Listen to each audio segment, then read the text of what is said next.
Do you also love that game where you are a small pixel art character dashing through a world trying to get to the top after you fell down?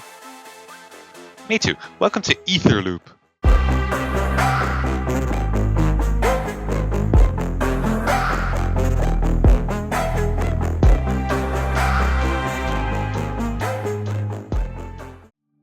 Etherloop is probably my go-to when it comes to gaming in class, which I would never do. I always pay attention. Not because it's the best game ever made, or because the graphics are the best, or that I won a game of the year, but because it's simply fun and offline, so I can pause when a teacher walks up to me and then I'll tab out really fast. Which I never do because I always pay attention in class. But back to Etherloop. This game got introduced to me by two friends of mine in class. I remember it fondly.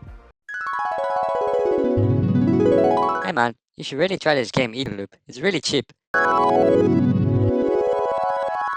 I then bought the game, played it, and thought it was boring, so I didn't play it for a week. But then one day in class, I didn't have anything to do. So what I did, I opened Etherloop and decided I was gonna learn what all the power-ups did. And that's where I fell in love with this game. First of all, let's take a look at the visuals. Etherloop is pixel art, and that's not all that special for indie games these days. Look at Celeste for example, but what I like about Etherloop in particular is how every enemy looks nothing like anything that could be real, unlike some Pokemon. Every character is truly unique. Every level has random enemies that spawn.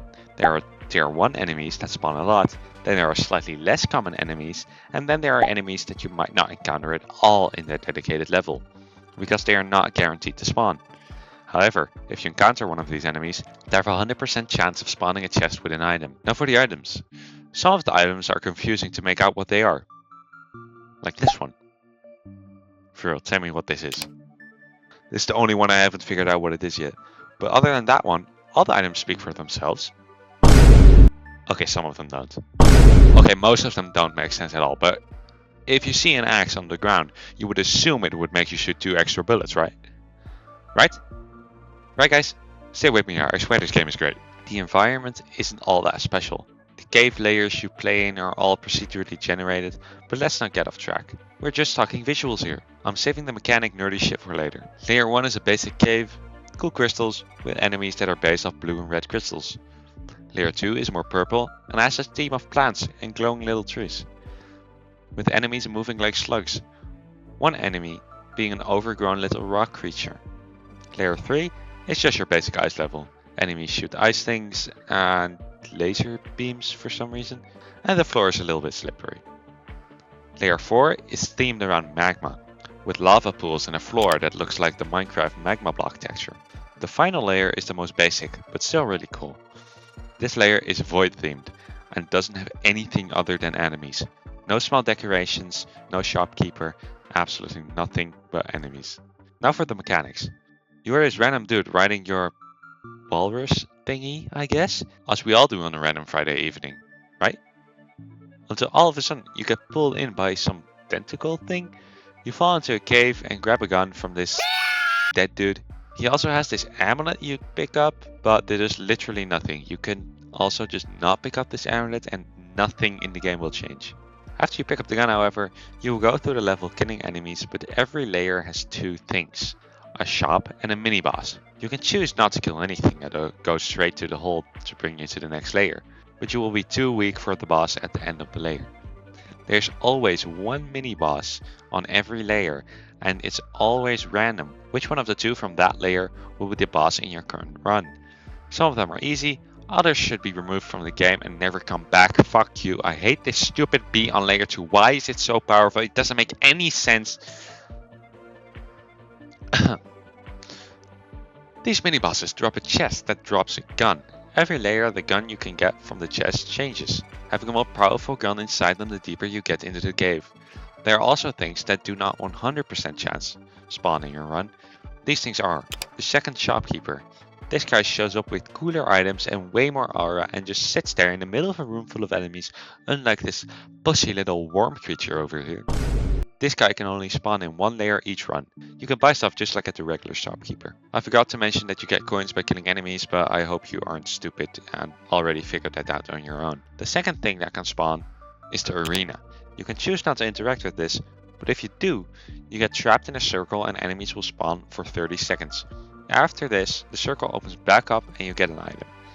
If you then use the arena again, more enemies will spawn and it will spawn even faster, but the loot you will get will be better as well. If you do it one more time after that, you will be bombarded with enemies and you will get a legendary item by beating it. The third time is really hard though, so make sure you have a really good loadout, otherwise just do it 2 times and move on. And the last thing that can spawn is the rarest of them all. You only see this once every 30 runs or so. The crown is an item that forces you to one heart container, but gives you the OP ability to use multiple guns at once. At the end of every layer, there's a boss. It's the same boss every time. We have a big rock, giant bug, the Ender Dragon, Spider-Man without the man, and the final boss looks like... I don't know what it's supposed to look like. Every time you kill a boss, at the end of the layer, you get an extra heart container. There are a lot of items you can mix and match on your journey, but I will list some of the cool ones and not the increased crit chance by 20% type of items. We have an item that makes your bullets gravitate to enemies, an item that gives you 2 extra bullets, an item that makes your enemies bleed,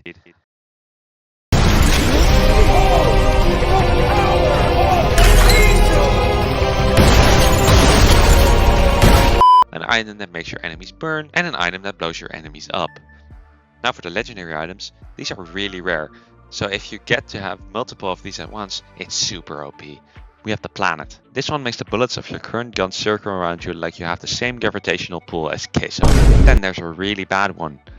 This one revives you when you die, but you get revived with 3 heart containers, even if you die with 5 heart containers. Then there's the dice. This one grants random status effects on every hit, like burn or bleeding, or the explosive one. Then there's this sort of ring thing that makes your bullets shoot out of you every time you dash. If you combine the legendary planet item with the crown, you could have 5 bullet types circling around you at all times, which is super OP, and I've only had the chance to use this once, and I have more than 200 hours in this game. Now for the guns. I'm not gonna list all the guns, here are some of the sucky ones and the cool ones. For the shit guns, there's this green thing that shoots pellets that move super randomly and you can't aim with it, and it also does near to no damage. Then there's the legendary fire shotgun. This one has a super slow fire rate and sucks because it also doesn't even do that much damage. The upgraded looking starter gun has short range and just shoots more bullets. It's basically the more bullet upgrade, but if it sucks. Purple and the blue gun are basically the same. They are the starter gun, but with a faster fire rate and lower damage. Then for the great guns. A gun that is really underrated is this one, but because it goes to your enemies and bosses are so big, if you hit the boss with it, it will hit it like 20 times and each of the times will have a chance to give it a status effect if you have one of these upgrades. But the downside is that this gun is a charge and release gun, so you can't just spam shoot it. 2 guns that are great are the blue and the red spike ball, with the blue one being slightly stronger. You shoot out a powerful bullet that splits into spikes on impact or if it reaches the end of its range. And then the best gun, the Dragon's Breath. This gun does massive damage and also shoots through enemies and auto fires. This gun is literal perfection and it also just looks cool as hell. Then there's the price. Etherloop is around 11 bucks, but if you get it at a discount you can easily get it at 6 bucks or less. If you like these types of games, definitely buy Etherloop and go give it a positive review on Steam, since a lot of Reddit neckbeards don't like the game, so it has a ton of negative reviews. I have beef with all of these guys that leave negative reviews on this game. If you look at the developer's Twitter, he seems like a really nice dude. If people want me to make a part 2 of this video, where I talk about other Etherloop things, like the devlog, like all the cool things that are documented on the creator's Twitter, like cool concepts that never got into the game, or other cool Easter egg things, I would gladly talk about them. And that's all. I hope you liked the video. Give it a thumbs up and subscribe so you're able to say you're one of the first 1,000 to subscribe when I'm rich and famous.